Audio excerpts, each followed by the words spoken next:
বাড়িতে একটি গাছ থাকলে দুষ্ট জিন প্রবেশ করতে পারবে না এবং আপনি ধনী হতে পারবেন।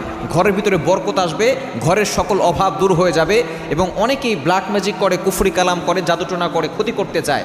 যদি আপনার ঘরে এই একটা গাছ থাকে, কেউ আপনাকে ক্ষতি করতে পারবে না। এই গাছটা হচ্ছে জান্নাতি গাছ। এটা কিন্তু আমরা অনেকেই জানি না। জান্নাতি গাছ আল্লাহ তাআলা কোরআনের ভিতরে নিজে বলে দিয়েছেন। ২৭ নম্বর পারার ৫ নম্বর পৃষ্ঠার ৮ নম্বর লাইন, সূরাতুন নাজমের ১৪ নম্বর আয়াত আল্লাহ তাআলা সুন্দর করে জানিয়ে দিয়েছেন, ইনদা সিদরাতিল মুনতাহা ইনদাহা জান্নাতুল মাওয়া। একটা গাছ, এটা জান্নাতি গাছ, একেবারে সিদরাতুল মুনতাহা, শেষ জায়গা যেখানে হযরত জিবরাইল আলাইহিস সালাম থাকেন। এটা আল্লাহ তাআলা পবিত্র কোরআনের ভিতরে বলে দিয়েছেন। এই গাছটা কি? এই গাছটার নাম হচ্ছে বড়ই গাছ। এই গাছটার নাম হচ্ছে বড়ই গাছ। যেই ঘরের ভিতরে বড়ই গাছ থাকে, দুষ্ট জিন জাতিরা দেখা যাচ্ছে আমাদেরকে অনেক ক্ষতি করতে চায়, আমাদেরকে বিপদে ফেলতে চায়।